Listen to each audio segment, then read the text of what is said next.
Attention! This makes absolutely no sense.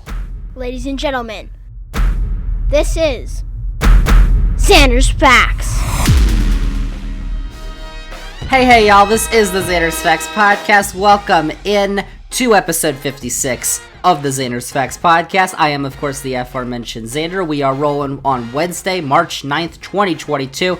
Thank you all for listening to episode 56 of the Zander's Facts podcast. And remember, if you think you're going to like the facts this week, click the follow button on this podcast, download this episode, rate the podcast, review the podcast, and then go on all your socials, Twitter, Facebook, Instagram, TikTok, Zander's Facts, that's Zander with a Z. And most importantly, remember to tell all your friends about the Zander's Facts podcast. Spread the facts, and then go subscribe to Zander's Weekend Facts, our newsletter that comes out every Sunday morning. You don't want to miss it. We got a ton of stuff on there that you need to know about. So subscribe on the link on this episode's description, and check out all the links on the Zander's Facts Linktree, which is also linked in this episode's description. All the Zander's Facts that you need. We have got another big podcast this week. Not going to be as big as it was last week. That was the longest Zander's Facts ever. Too many facts. But it's still another big podcast. We're going to talk about Ukraine once again with our expert, Dr. Bobby, who is making his second straight appearance on the podcast. That is coming up a little bit later.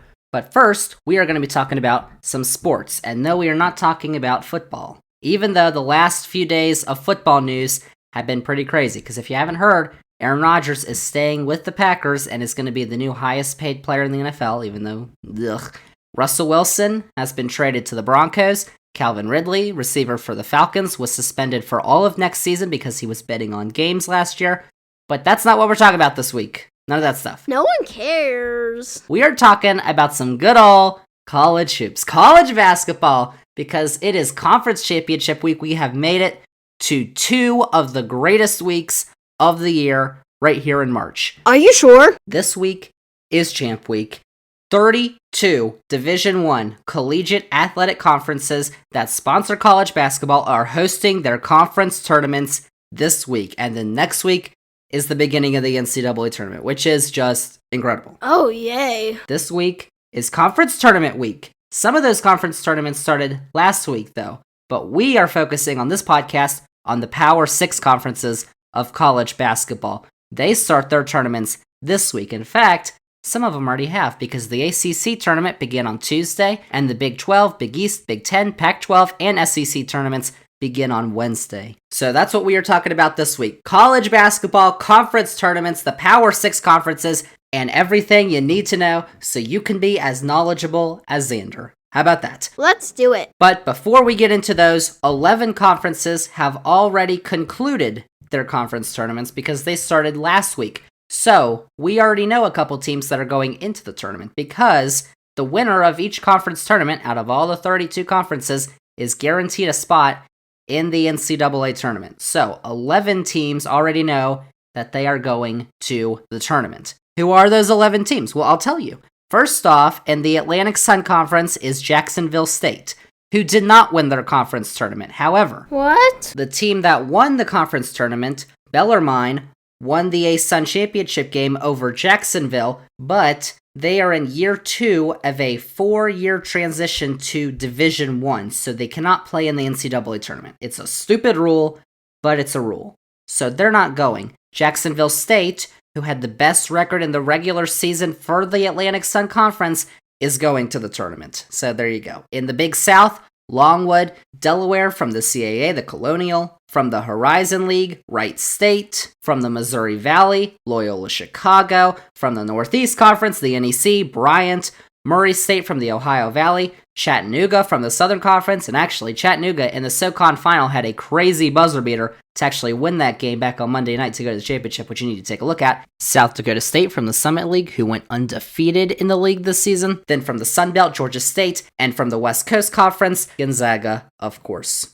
So, with all those out of the way, let's get to the Big 6 conference tournaments that are taking place this week. I have got some authentic Champ Week facts that I need to let you all in on. Oh boy. So here we go. Here's what you need to know for the ACC, Big 12, Big East, Big 10, Pac-12, and SEC conference tournaments this week. But let's begin with the Atlantic Coast Conference. The ACC, the 2022 New York Life ACC Men's Basketball Tournament, began on Tuesday and is going through Saturday. The ACC has had a surprisingly rough year, though. Only one team, that was Duke, was consistently ranked in the AP Top 25 this season, and there were drop-offs from Virginia, Florida State, Louisville, and North Carolina that have harmed the league this season, which ranks 7th in conference RPI.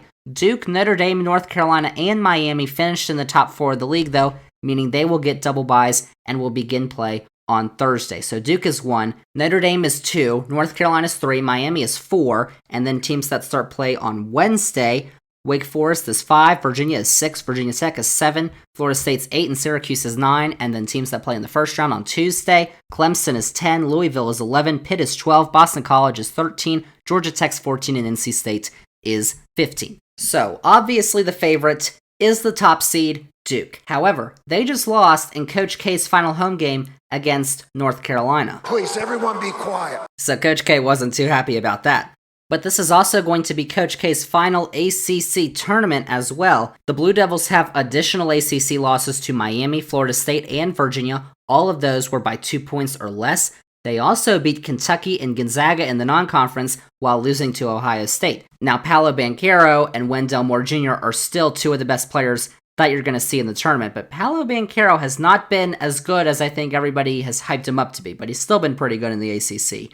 Duke is going to face the winner of Florida State or Syracuse. That game will be on Thursday in the quarterfinals. But while Notre Dame and Miami may be ranked higher at 2 and 4, there has been no bigger surprise in the ACC this season than the rise of Wake Forest. Last season, the Demon Deacons won just 6 games. This season, they won 22, and their head coach, Steve Forbes, has just signed a long-term contract extension as he concludes his second season in Winston-Salem. And Alondas Williams is the name to watch for Wake Forest. He averages nearly 20 points per game, and the 5-seeded Deacons open play Wednesday against Boston College. Speaking of Miami, Jim Laranaga's squad has surged into the top 4 after some recent disappointing seasons. Cameron McGusty, Isaiah Wong, and Charlie Moore are all double-digit scorers for the Canes. While they are technically still on the bubble, they're most likely going to have to face Wake Forest in the quarterfinals on Thursday, and if they get that win, that would definitely solidify their tournament status and possibly bump them up to a single-digit seed. Virginia has slipped up this season, but they do have a win at Cameron Indoor. They did beat Duke in Durham, but the Cavaliers are going to have to win some games, and they may need some external help to get into the tournament next week. They're going to face Louisville in the second round on Wednesday, and then if they win that game, they've got a matchup against Carolina waiting in the quarterfinals on Thursday. Now, a popular sleeper pick this week in the ACC tournament is the 7-seed Virginia Tech. The advanced metrics have been on the Hokies all season long, and they continue to be so. They're 29th in the country and Ken Palm right now, 37 in the net rankings, and they have the second highest chance to win the ACC tournament according to the Athletics College Basketball model. Nice fact. Right now, though, nearly everyone has them on the outside looking in of the bubble for the NCAA tournament. So while they don't need to win the tournament, winning their second round game against Clemson and then their quarterfinal matchup with Notre Dame seem like musts if the Hokies are going to get into the tournament this year. Florida State has dropped back significantly over the course of conference play, and their second round opponent in Syracuse is always a danger to watch. With Jim Boeheim at the helm, I would expect Syracuse to easily beat Florida State on Wednesday, and then they have a nice matchup with Duke on Thursday, which could be interesting. But right now, most projections have 5 teams from the ACC in the tournament. That's Duke, Carolina, Notre Dame, Wake Forest, and Miami. And the 2 Virginia schools, UVA and Tech, are going to have to do some damage to get their names called on Sunday. So, for my ACC tournament prediction, get ready everyone, I'm predicting all 6 conference tournaments. I've got North Carolina. Guaranteed. It's been an up and down season for Carolina. They have blowout losses to Wake and Miami, and they also lost to the 12-seed Pitt. However, since that Pitt loss, they have won 5 straight, including at Virginia Tech and at Duke. Armando Bacot is averaging a double-double with 16.5 points and 12.5 rebounds per game, and is shooting 60% from the floor. Caleb Love, Brady Manick, and RJ Davis are all shooting around 40% from deep with over 10 points per game. So when Carolina's hot, they are tough to beat, and right now I'd say they're hot. They just got a huge win. I've got Carolina beating Wake Forest in the ACC championship game, And this would be North Carolina's first ACC championship since 2016 and their 19th overall, while Georgia Tech was the tournament champion last year. So that's the 2022 New York Life ACC men's basketball tournament. It begins play Tuesday from Barclays Center in Brooklyn, New York. The championship game is set for Saturday at 8:30 p.m. Eastern on ESPN, and all of those games in the tournament can be watched on either ESPN, ESPN2, or the ACC network. So that's the ACC. 1 down, 5 to go. Jeez. Let's go to the Big 12. The 2022 Phillips 66 Big 12 Men's Basketball Championship. The ACC's been down, but the Big 12 has not. They have been up once again this season. Kansas and reigning national champion Baylor have been great once again, with both of those teams currently in the AP Top 10 where they've resided for most of the year. And while Texas has not lived up to the enormous preseason hype, they still have quality wins over Tennessee and Kansas, while Texas Tech has kept up with the pack despite losing their head coach to Texas. Oklahoma State, though, is barred from the postseason due to NCAA infractions, so the normally 10-team Big 12 tournament consists of 9 teams. Kansas is 1, Baylor is 2, Texas Tech is 3, Texas is 4, TCU is 5, Iowa State 6, Oklahoma 7, Kansas State is 8, and number 9 is West Virginia. So Kansas took the top spot in the tournament with a Saturday win against Texas, and the Jayhawks have not taken a step back at all this season. Ochai Agbaji is a Player of the Year contender, averaging nearly 20 points per game and shooting over 40% from deep. Remember that name. Christian Braun, Jalen Wilson, and David McCormick have all been significant contributors for the Jayhawks. They average over 10 points and 6 rebounds per game, and that doesn't even mention the highly touted transfer Remy Martin from Arizona State. So head coach Bill Self has a team that is still fighting for a 1 seed in the dance and is highly capable of winning the whole thing, I think. Kansas will play the winner of Kansas State and West Virginia in the quarterfinals on Thursday. So then we get to the 2 seed, and there is little, if any, gap between the 1st and 2nd seeds in the Big 12 tournament. In fact, they have the same conference record at 14-4. Kansas just won the tiebreaker. Tell me. After winning the national championship last season, the Baylor Bears have reloaded and they are ready to make another run. Now, Baylor doesn't have a star like Kansas does, but they have many significant pieces on their team. Adam Flagler and LJ Cryer, who were both on last year's championship team, have made significant leaps to lead the team in scoring. The transfer of James Akinjo has been huge, averaging a team-high 5.8 assists and 2 steals per game, along with 13 points. The team is not as talented as last year, but their head coach Scott Drew has the Bears back and ready to battle into the second weekend of the tournament. The Bears face 7-seed Oklahoma in the quarterfinals, and if they win, they will face the winner of Texas Tech Iowa State on Friday in the semis. This year's surprise in the Big 12, though, would belong to Texas Tech. The Red Raiders were among the league's best under their former head coach Chris Beard, but he packed up and moved to Austin last offseason. So, their new head coach, who's a first-year head coach at 65 years old and was Chris Beard's assistant at Texas Tech and Little Rock, has not skipped a beat. If you've watched Texas Tech this season, you've heard the name of Bryson Williams, and you're going to continue to hear it in the postseason. He is averaging a team-high 14 points per game on 54% shooting, and he's going to be the reason the Red Raiders win the Big 12 tournament if they do. The athletics model gives them a league-high 31.7% chance to do so, which is 1% higher than Kansas. Spitting the truth. Tech opens play on Thursday against fading 6-seed Iowa State, with a semifinal date against Baylor or Oklahoma waiting for them on Friday. And then Texas wraps up the top 4 of the league, with head coach Chris Beard's army of transfers having some growing pains throughout the season. The Longhorns finished 4 games back of Kansas and Baylor, both of whom beat Texas just last week. No one on the roster has stood out too. Timmy Allen, Marcus Carr, and Andrew Jones. They both averaged double-digit points per game, though. However, no one on the team averaging over 3 points per game is shooting over 35% from 3. Both Ken Palm and The Athletic have the Horns as a significant drop-off from the 3 top seeds in the league, and the Horns also have arguably the toughest quarterfinal matchup, with 5-seed TCU coming off back-to-back wins against Texas Tech and Kansas. Yikes! Before they drop their final 2 games of the season to Kansas and West Virginia. TCU is definitely a danger to watch, and if they beat Texas on Thursday, we've seen them beat Kansas already this season. Iowa State and Oklahoma, they are going to be fighting for their tournament lives. Iowa State and TCU look safe though, but Oklahoma is probably going to need a win against Baylor to be in consideration, and that is going to be tough to do. So in the Big 12 championship game, I have got Baylor and Kansas, the two best teams I think in the league by a mile. The two split the season series. Kansas won by 24 back on April 5th, but Baylor won by 10 2 weeks ago. But in that game, I've got Kansas winning the Big 12 tournament. Ochai Agbaji is going to take over and become a household name this March. Who? This would be Kansas's first Big 12 title since 2018 and their 12th overall.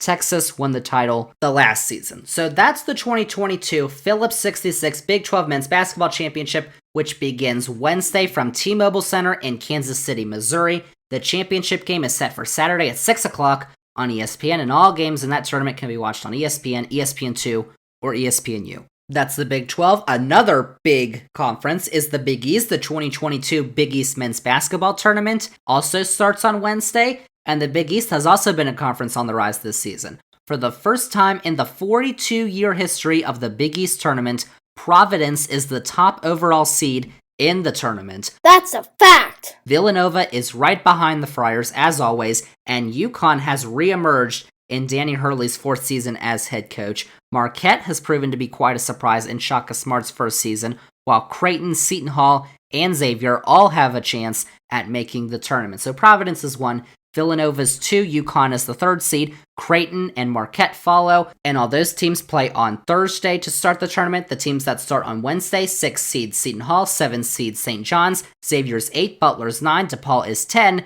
and Georgetown is 11. So let's actually start with the team that is not the top seed, but is the undisputed favorite in the Big East, Villanova. Nova is looking to start a new streak of Big East championships after Georgetown won the title last season. The Wildcats returned the league's top player in Colin Gillespie, but Justin Moore has also been excellent for the Wildcats. Jermaine Samuels and Caleb Daniels are also scoring in double digits per game, while big man Eric Dixon is grabbing a team-high 6.5 rebounds per game and shooting 48% from deep.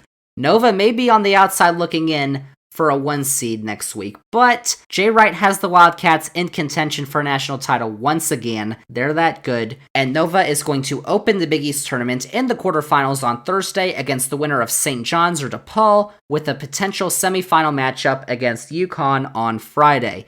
The regular season champion and the 1 seed, Providence, has come alive this season. 6'10" Nate Watson is leading the way for the team this season with 13.7 points per game. Al Durham, Jared Bynum, and AJ Reeves have double-digit points per game for a team whose 2 of their 3 conference losses came at the hands of Villanova.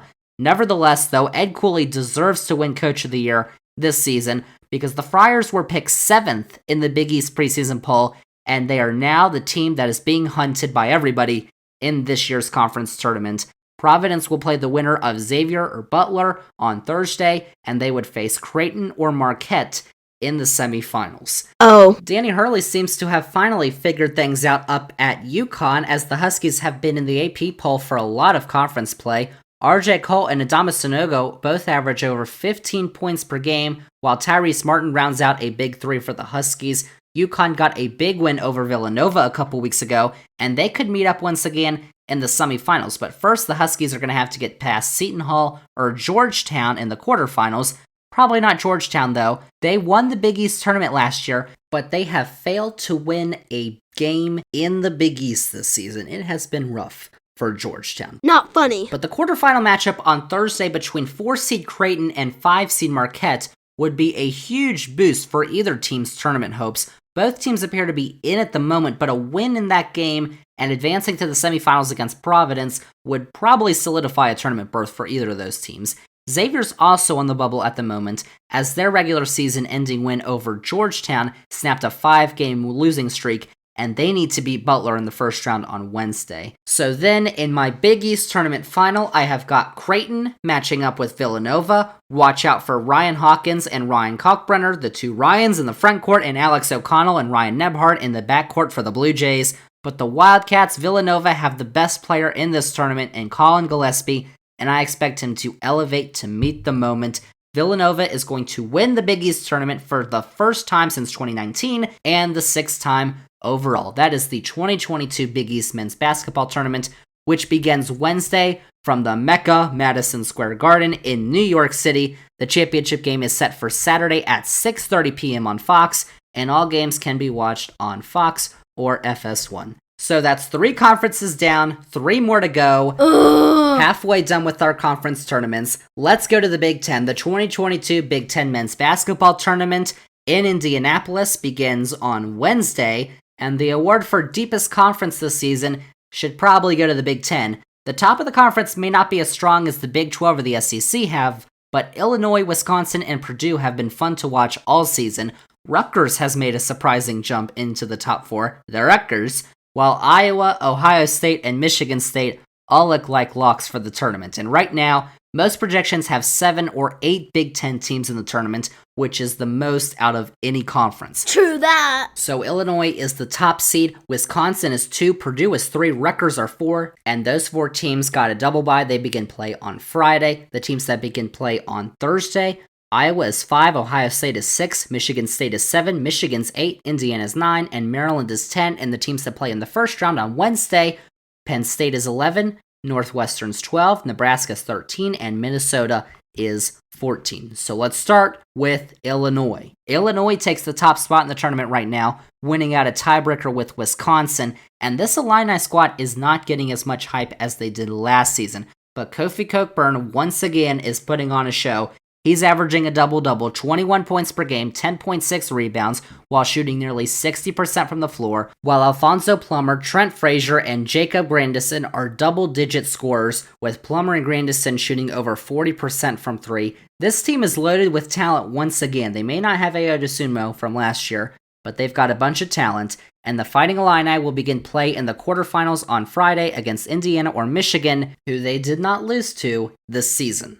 And speaking of Wisconsin, they feature the unquestioned Big Ten Player of the Year in Johnny Davis. Davis's numbers aren't mind-blowing. He's averaging 20 points per game and 8 rebounds per game on 45% shooting, but he is the engine that keeps the Badgers moving. The sophomore's unmistakable rise from last season has the Badgers right at the top of the conference, and he knows how to turn it on in the biggest moments. He scored 37 points against Purdue back in January. However, Davis was injured on Sunday against Nebraska, a loss that snapped the Badgers' 5-game winning streak, which included wins over Purdue, Rutgers, and Michigan. So if UW doesn't have Davis for the Big Ten tournament, they're not going to win it. Too bad. They're going to have to rely on double-digit scorers Brad Davison and Tyler Wall. The second-seed Badgers open play on Friday against the winner of Maryland or Michigan State, with a potential semifinal matchup against Purdue, who Wisconsin has beaten twice this season. And the Boilermakers may be the third seed, but according to Ken Pom and The Athletic, they are the favorites in this tournament, and they'll be led by their 2 best players, Jaden Ivey and Zach Edey. Ivey is averaging 17.2 points per game, while Edey is averaging 14.7 points per game while shooting 66.7% from the field and getting 7.5 rebounds per game. That's a lot of numbers. The tandem of Ivey in the backcourt and Edey inside has been a nightmare for opposing defenses this season. The Boilermakers actually have the best overall record in the conference, but they fell 1 conference game short behind Wisconsin and Illinois. If you want to watch them offense, watch Purdue, because they are 7th in the country, averaging 80.7 points per game, and 10th in the country, 1st in the conference, with 17 assists per game. Purdue begins play on Friday against Ohio State, or the winner of Minnesota and Penn State if one of those teams can beat Ohio State. And wrapping up the top 4, the 4 teams that got double byes in the Big Ten tournament, is Rutgers. They may need to win a game or 2 to solidify their spot in the tournament, but they do have some decent wins against Illinois, Wisconsin, Ohio State, and Michigan State, who they all beat those back-to-back, but they also have bad losses to Massachusetts, Lafayette, and DePaul. If they can beat, most likely, Iowa on Friday, then that should put them in the tournament. 2 other teams to watch are Michigan and Indiana, who play each other in the 8-9 game on Thursday. That's going to be a really good game because both of those teams are on the bubble, and it's quite possible that the winner of that game is in, while the loser is out next week. Indiana has had some quality wins under their first-year head coach Mike Woodson, while Michigan's head coach Juwan Howard is going to be returning from suspension. Rude! The winner of that game faces Illinois on Friday, while Ohio State, Iowa, and Michigan State also begin play on Thursday, but those teams appear locked for the tournament. But don't be surprised, though, if Iowa has trouble in the second round with Nebraska, who are coming off 2 straight wins of ranked Ohio State and Wisconsin to end the season. In my Big Ten final, I've got Illinois against Purdue. Johnny Davis is expected to play in the Big Ten tournament, but I think that Wisconsin's head coach Greg Gard is probably going to save his full strength for the NCAA tournament.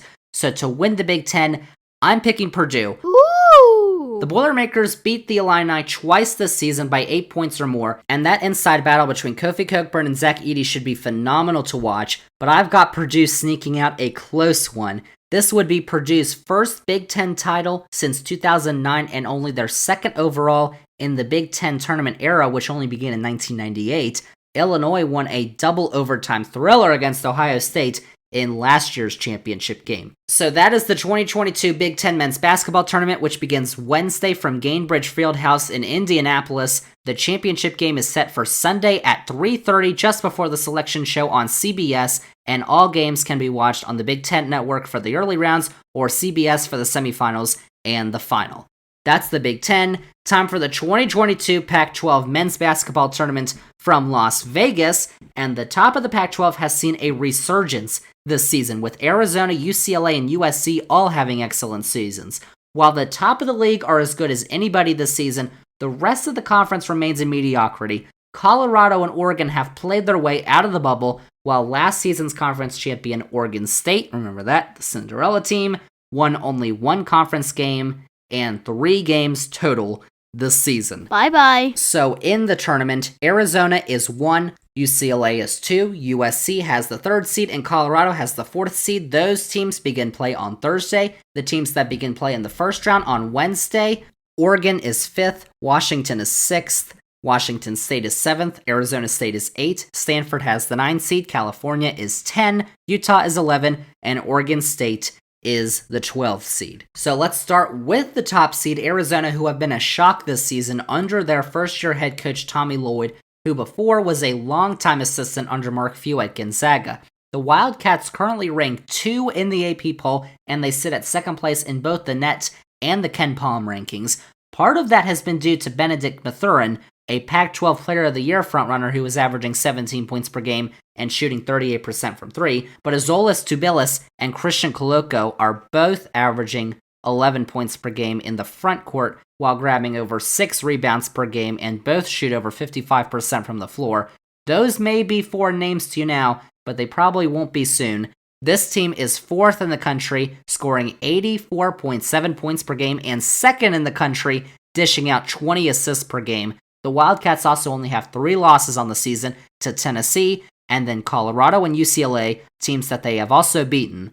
The only question, though, is their lack of experience. Will that come back to bite them come tournament time? I don't know. Well, we'll get the first chance to look at that on Thursday when they face the winner of Arizona State or Stanford. And then the 2nd seed are UCLA, who are coming off of last season's Cinderella run to the Final Four. With their main group back together, Johnny Juzang and Tiger Campbell from last year's squad are both averaging double figures in scoring. Juzang is averaging 16.7 points per game, while both are shooting over 43% from the floor and over 36% from 3. Campbell also averages a team-high 4.3 assists per game. Jamie Jacques Jr. and Jules Bernard have also taken a step from last year, with both averaging over 12 points per game and 4 rebounds per game. And the numbers don't jump out at you for the Bruins, but the advanced metrics are high on the Bruins. Both Ken Palm and the net have the Bruins in the top 11, and wins against Villanova, Arizona, and USC would back that up. So the Bruins of UCLA will face the winner of Washington State or California on Thursday in the quarterfinals. Backing up the top of the conference is USC. The Trojans take the 3rd seed in this year's tournament and are pretty far behind UCLA and Arizona in Ken Palm and the Athletics models in chances to win the Pac-12. But USC has 4 double-digit scorers just like the other 2 teams in Isaiah Mobley, Drew Peterson, Boogie Ellis, and Chavez Goodwin. Peterson is shooting 41.5% from 3, while Mobley and Goodwin are averaging over 6 rebounds per game, and the Trojans also won their first matchup with UCLA this season. However, they dropped both games against Arizona by 9 points or more, and the advanced metrics don't stack up to the Wildcats and the Bruins. Despite that, they are a lock for the NCAA tournament and are going to face the winner of Washington and Utah on Thursday, with a potential semifinal matchup against UCLA looming on Friday. I didn't ask that. The conference doesn't have any real bubble teams, though. Oregon might be the closest, but the 5-seeded Ducks have played their way out of the bubble in the last week. They lost their last 3 games of the season, but a run would definitely put them back in contention for a spot next week. The same goes for Colorado, who do have a win this season against Arizona. So my Pac-12 championship game has got Arizona matching up with UCLA. I think these are unquestionably the 2 best teams in the conference.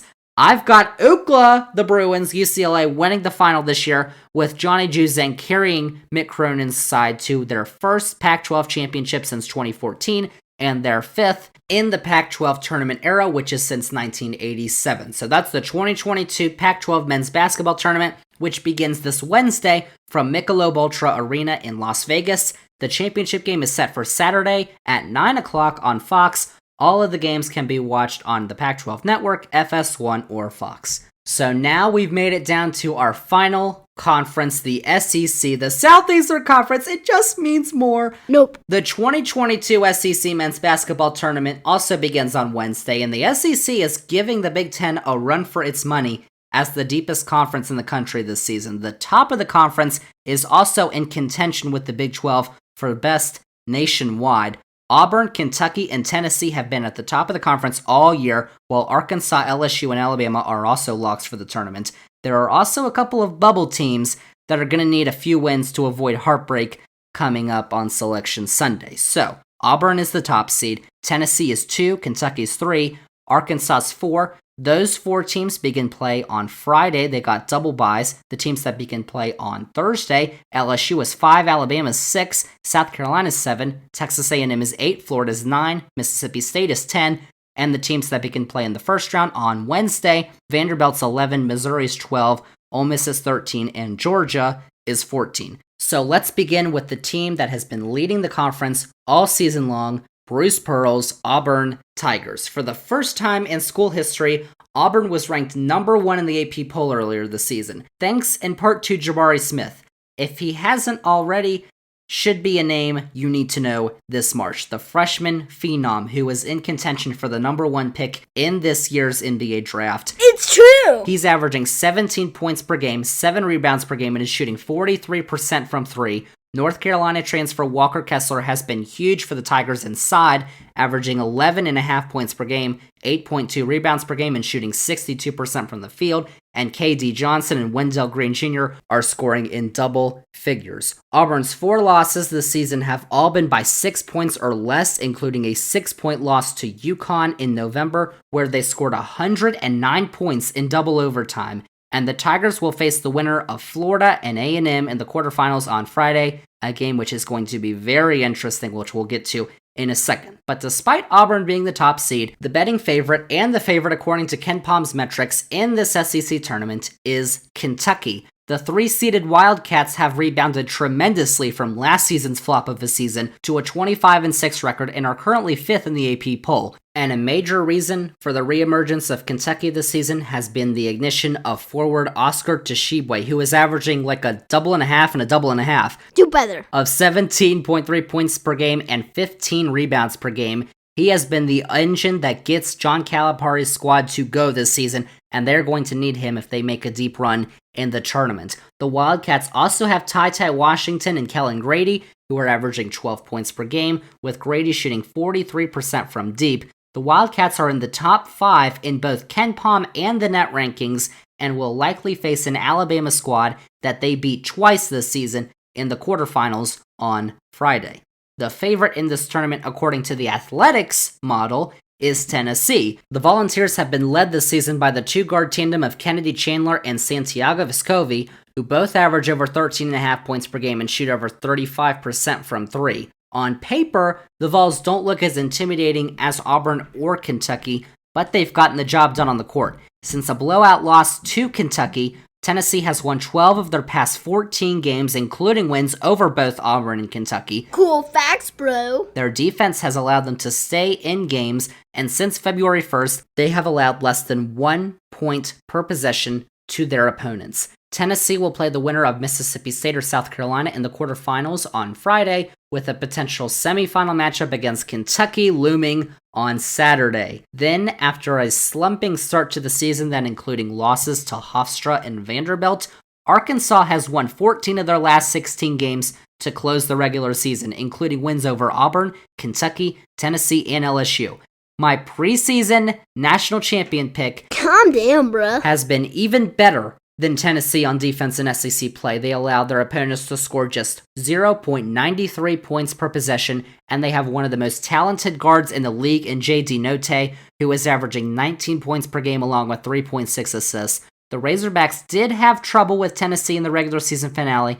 They lost by 4 points in Knoxville, but if they are on, very few can beat Eric Musselman's squad.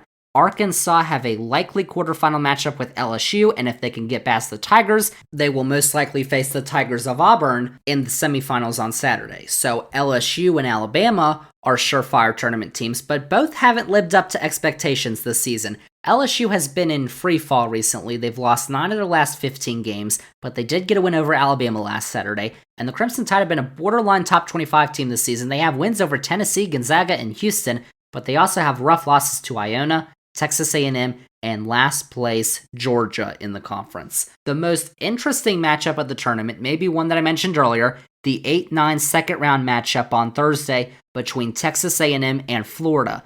Both teams currently are sitting on the outside looking in portion of the bubble. Florida has a huge win over Auburn though, while A&M has won 5 of their last 6 heading into the tournament. The team that wins that game is not necessarily in, but their stock took a huge boost, and the team that loses is most likely out of it. In the SEC Championship, though, I've got Arkansas against Kentucky. I think a semifinal matchup between Auburn and Arkansas is going to be tremendous, but Arkansas is hot, and I've got them pulling out a close one on a neutral site. In the championship game, I've got Arkansas beating Kentucky, with DJ Notae putting college basketball on notice heading into the big tournament. If you say so. And this would be Arkansas's just second SEC tournament championship, their first since 2000. Alabama won the SEC championship last year. So the 2022 SEC men's basketball tournament begins Wednesday from Amalie Arena in Tampa, Florida. The championship game is set for Sunday at 1 o'clock on ESPN, and all those games can be watched on either the SEC Network or ESPN. So those are the 6 power conferences that I've got for you. All that stuff. Take it all in. I don't think so. A ton of facts. But there are some other tournaments this week. There are 14 other conference tournaments that begin this week as well. So here are a couple that you might want to watch for. The American Athletic Conference, the American, their tournament begins on Thursday. Houston has been the dominant squad all season until this past weekend, because Houston came into Memphis and got blown out of the FedEx Forum by the Tigers, who are catching fire as of late, winning 10 of their last 11 in the conference. Even without their star freshman Amani Bates, the Tigers have gotten better with big man Jalen Duren. Give me Memphis to win the American Championship, which is Sunday at 3:15 on ESPN. And as for Houston, don't be surprised if they get bounced early next week. They have almost no quality wins this season, and the Memphis loss exposed them mightily. And watch out for SMU too, who are right on the bubble. In the Atlantic 10, Bubble Mania is going to be going on in Washington, D.C., because right now Dayton, VCU, and St. Bonaventure are fighting for their tournament lives, and a tournament win could prove to be a bid steal for either of those teams. I'm going with the conference frontrunner Davidson right now, who have the conference's best win over a then top 10 Alabama team. The Atlantic 10 final is Sunday at 1 o'clock on CBS. In the Mountain West, many analysts are fawning over this year's Mountain West tournament in Las Vegas. ESPN currently has 4 Mountain West Conference teams in the field of 68, including Boise State, Colorado State, San Diego State, and last 4 in Wyoming. The championship game is Saturday at 6 o'clock on CBS, and I'm going to go with Colorado State to win the Mountain West. So there you go. There you have it. That is a look at all the college basketball conference tournaments that are going on this week. It is Champ Week. The basketball this week is going to be incredible. And the conference tournaments last until Sunday, and the selection show, where the 68 teams who will be in the tournament are revealed, will be this Sunday at 6 o'clock p.m. Eastern Time after the Big Ten final on CBS. And remember to check out Zander's Weekend Facts this Sunday morning for a recap of all the action that we've seen and what we will see in Sunday's finals. Plus, I'm going to make a couple of predictions for which teams are going to be on the 1 seed line and which teams will be in or out of the bubble. Same as Bog. So make sure to subscribe to Zander's Weekend Facts. That link is in the episode's description below. And next week, we are going to have my exclusive bracket reveal right here on the Zander's Facts podcast, episode 57, which you are not going to want to miss, especially because I did correctly pick last year's champion, Baylor. Stinger. I'm just saying. So there you go. That's Champ Week. And rejoice, everyone, because we have made it to March. Finally, basketball, college basketball, tournament time, March Madness, oh my gosh! And as John Rothstein from CBS always likes to say, we sleep in May. That's nice. That's Champ Week. That's college basketball for this week on the Zander's Facts podcast. But we are not done. Stay tuned because right after the break, we are going to go back to Dr. Bobby for the second straight week. He is going to inform us on everything that is going on the war in Ukraine. We've got another update about the situation that is going on over in Europe. So stay tuned for that right here as the Zander's Facts podcast continues.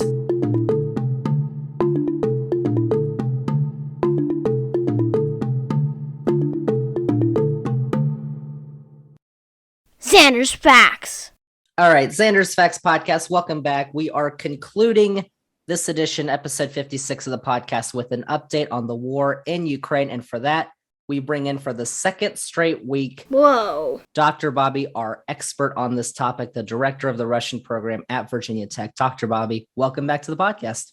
Thanks, Zander. It's good to be back.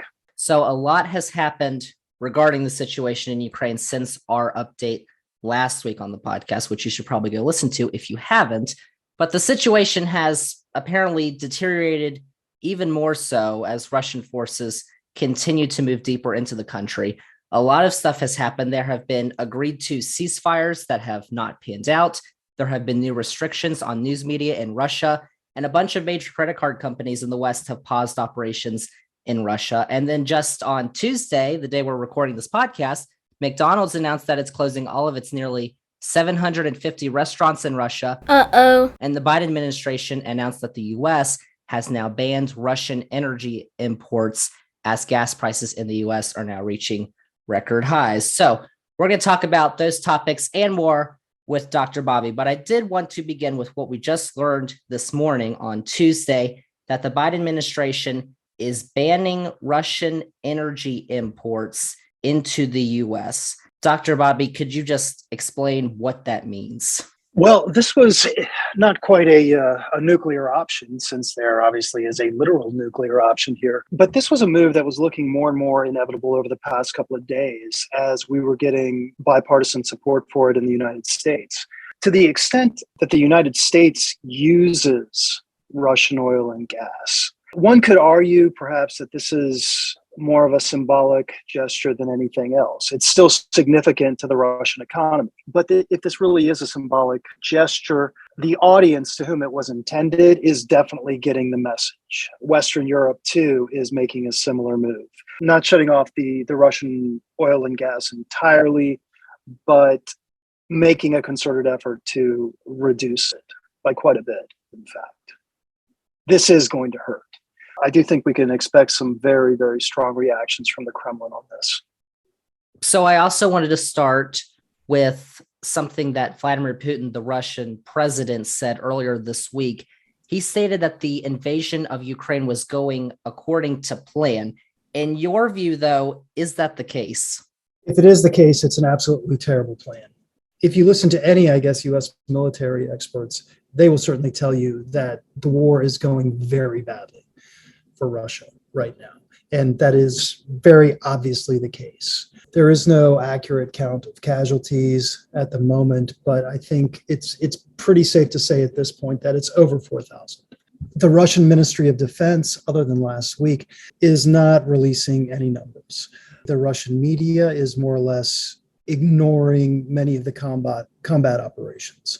Clearly, this is not going according to plan at all. And it looks to just get worse. So I did want to ask you about the Russian media, but we'll get to that in a second. But over the past week, Russian and Ukrainian officials have reportedly met in Belarus and agreed to apparently several ceasefires now that would allow Ukrainian citizens to evacuate from cities that are being bombarded by Russian forces. However, that's not technically happening because Russia is not agreeing to those ceasefires and is continuing to shell Ukrainian cities. So what is your view on how the ceasefires are being handled by both Russia and Ukraine? There is such a lack of trust on the Ukrainian side for any Russian calls for a ceasefire that I really don't see them working at all. It's interesting that the Russian state media is touting ceasefires in their broadcasts. Of course, in these cases, it's the Ukrainians that are breaking it. It seems like every day, there are several ceasefires that are being violated. The hope, I guess, is that at some point we can actually get one that actually stands. But as of yet, it just doesn't seem to be working. So I also wanted to ask you about the Russian media, which we mentioned a moment ago, because you have been watching a lot of Russian news over the past few weeks. It's hard to stomach.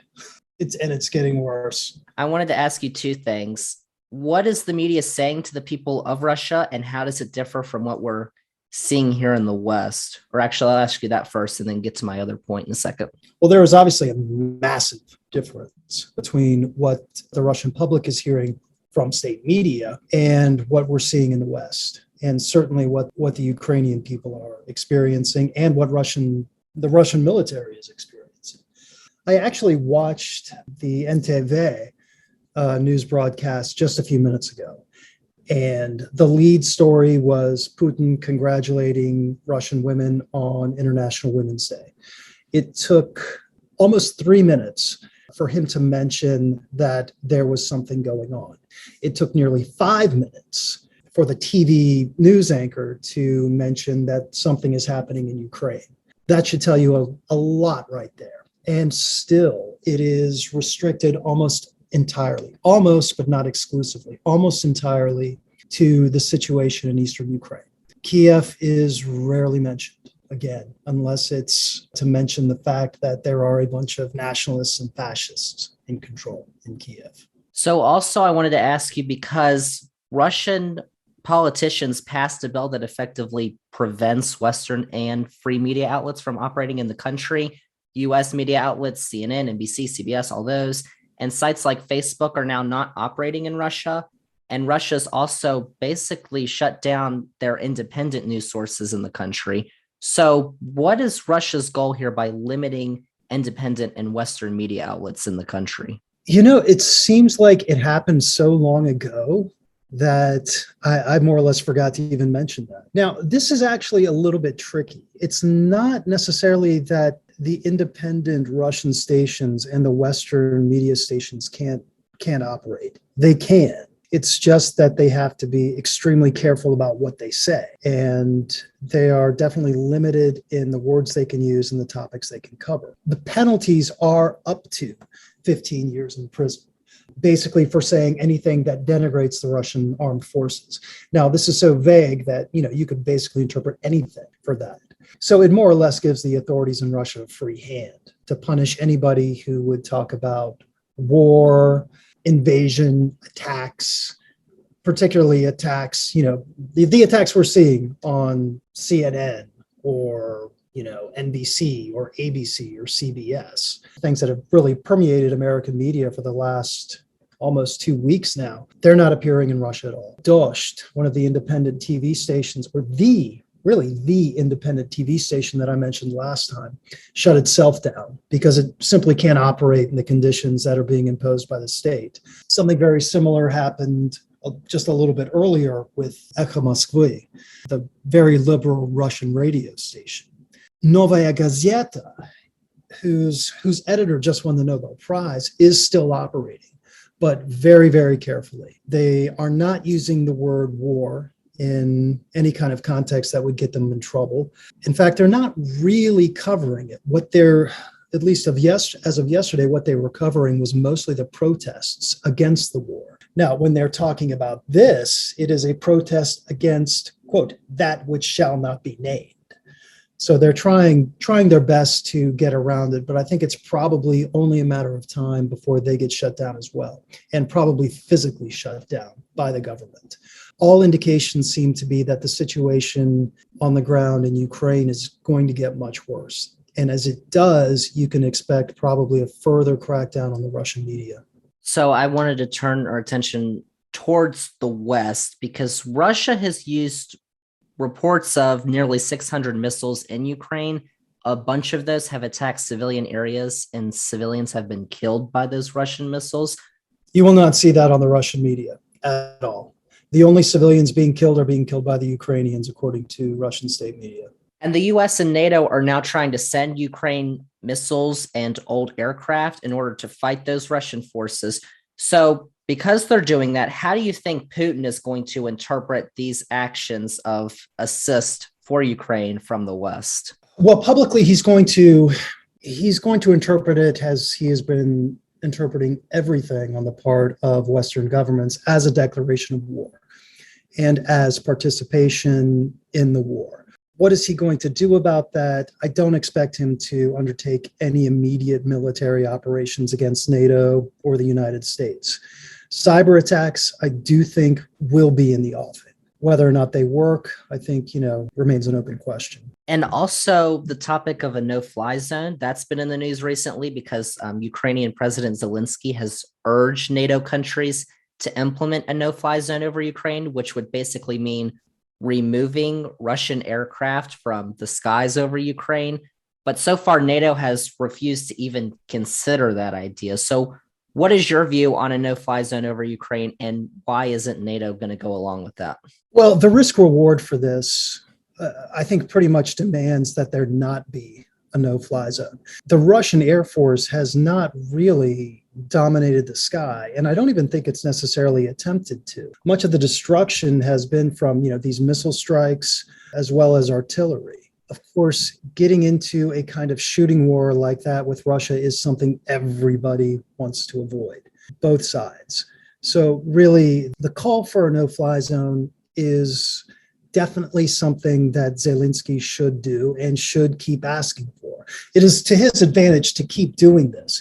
And actually, if it does not get instituted, it's not necessarily going to hurt him that much because in a way, it kind of shames Western governments into doing more other than installing a no-fly zone.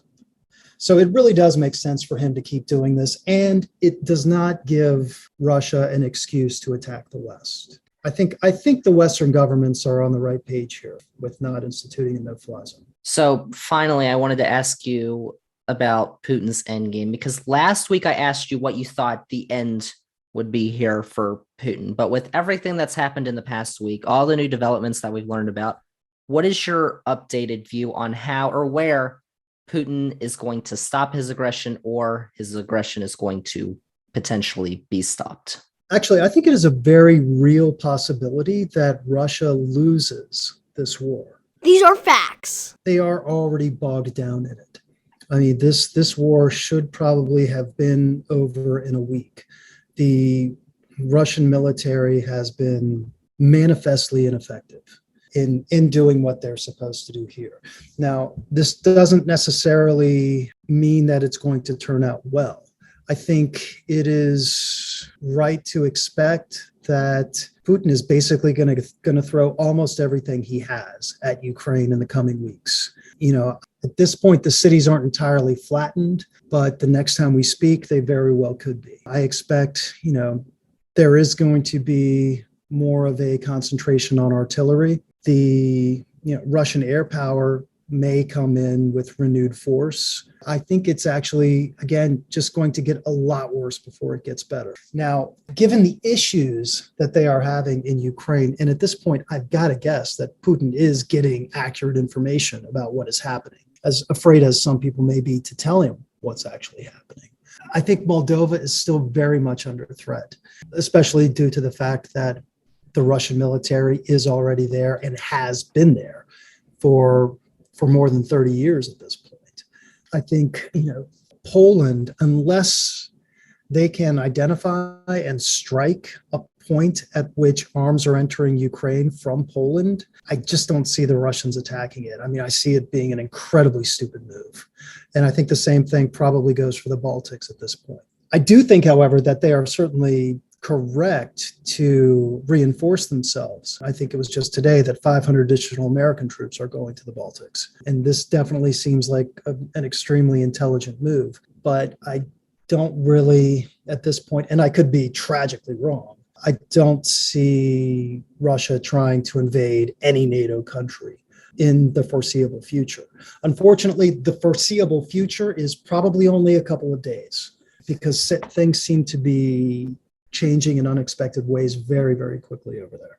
But I mean, I do think, obviously, Russia has the manpower and the machinery to defeat Ukraine. We'll see if that happens. At this point, I really don't know that they can. They just seem to be so demoralized on the ground that it is a distinct possibility that Ukraine does not lose this war. Mm-hmm. Yeah, and as you said, this is definitely a rapidly developing situation. Last week, I think you said, or you just thought, or we just thought that there was basically no way Russia can lose. But we're here today, and you're basically saying there's a distinct possibility that Ukraine could not lose this war. Well, Zelensky is still alive. Yeah. And Ukraine is not about to give up. I think, if they manage to accomplish one of their objectives, taking Kiev, taking Kharkov, taking Odessa, and killing Zelensky, that will do, in a way, it will probably do little to actually help the Russian war effort. I mean, I would expect an insurgency in Ukraine to go on for quite some time, even after that. All right, Dr. Bobby, before we go, anything else you want to add about this situation over in Ukraine for the week? I'd really like to make some predictions. It's a fact. But again, everything is just changing so quickly that I really can't do that. I think, a couple more days and we'll probably see what the main reaction to the banning of imported Russian oil and gas is going to be from the United States. I would expect that we will probably get more countries, especially those in Western Europe, increasing their embargo on Russian natural resources. All right, Dr. Bobby. Well, once again, thank you for coming on the podcast. Very big update. It's a rapidly developing situation. It's a terrible situation that's happening over in Ukraine. So thanks once again for giving us your insight. You bet. Thanks a lot, Zander. Zander's Facts. Thanks once again to Dr. Bobby for coming on the Zander's Facts podcast to talk about everything that's going on in Ukraine. And remember, this Sunday morning on Zander's Weekend Facts, we're going to have another update for you in print form on the situation in Ukraine. So check that out, Zander's Weekend Facts, this Sunday morning.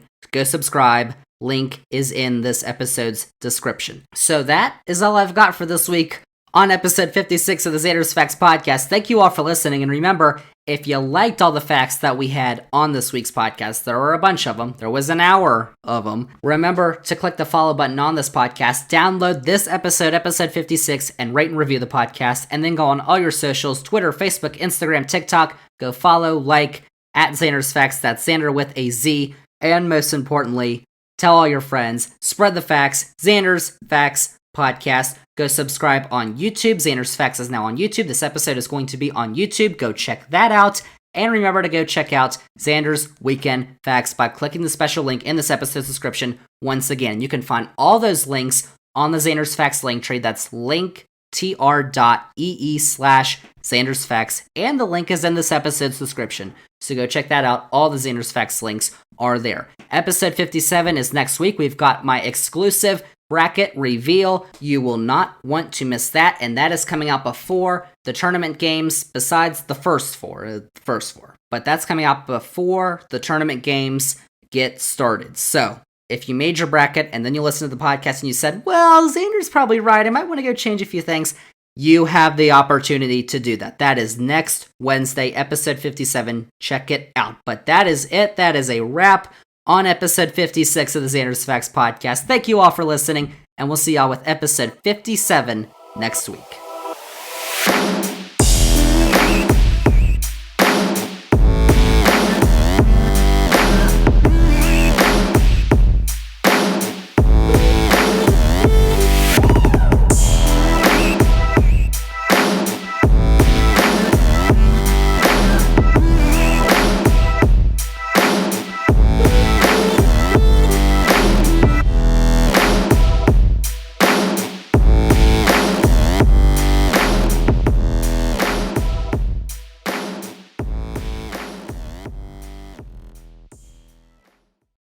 Please, everyone be quiet.